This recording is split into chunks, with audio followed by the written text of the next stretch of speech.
When he was 2, Clayton was having developmental issues. Some regression and Loss of eye contact, stopped talking, stopped pointing, things that we knew were just off. Many parents get this diagnosis of autism and they think all their hopes and dreams are done for their kid. Okay, you comfortable? You feel as though you're in a race to save your child. Okay, ready? Start.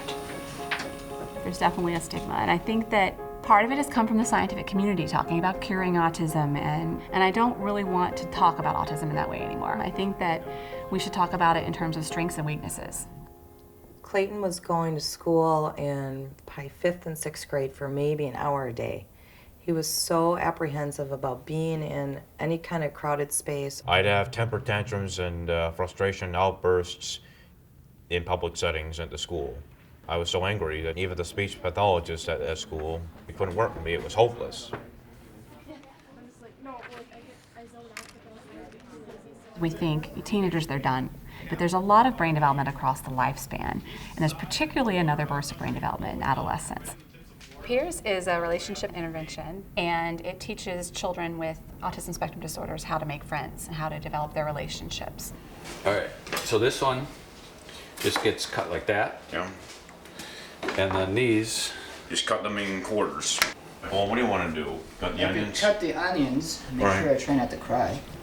I have one particular friend that I made from the Peers program. It was part of a Peers group assignment.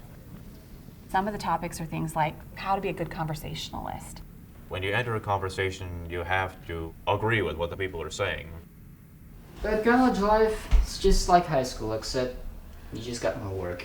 In Yeah. a shorter amount of time. And I'm starting to feel I could use about 12 hours of sleep. When you're having a conversation with someone, it needs to be two-sided, a two-way conversation. You ask good follow-up questions. What kind of conversations do you have in college involving politics now, or anything?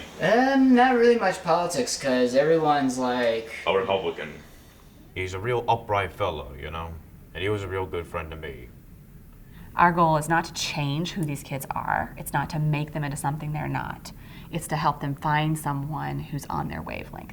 all of us parents are like, oh, I should use this because it gives you that guidance. You know, we're all awkward in certain situations, and it broke it down to a fine thing that you could use it yourself. You know, I think that sometimes the science, we get too far away from the human side. And with peers, it integrates that part of our nature as humans is to be social, and it changes the science, that changes the brain.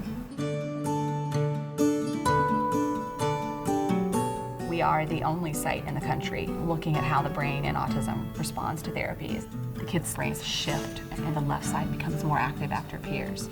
And that's really groundbreaking because when you have more activity on the left side of your brain that's supportive of things like happiness and well-being, versus the right side is the more withdrawn side where we're looking more at things like depression, anxiety, and withdrawal.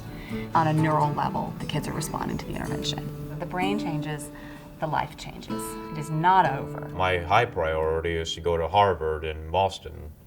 He's really happy and really doing well. Right, and he really wants to be independent. You know, he wants his own apartment. He wants to go to college. He wants a job, and I think he now feels like I can get there. I think my confidence is still building. I still have quite a way to go. I'm not there yet. He just all of a sudden one day came home from school and said, I'm trying out. tomorrow I'm trying out for this drama thing. To be or not to be? That is the question.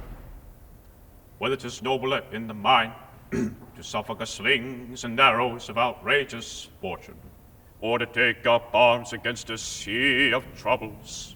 I think that people with autism deserve all of the hopes and dreams that everyone else has. And that's something that we can get there by helping them with these social relationships earlier in life. Don't be afraid to enhance your social skills, and don't be afraid to take risks with your life. Don't be afraid to do anything with your life, really. Just do something with your life.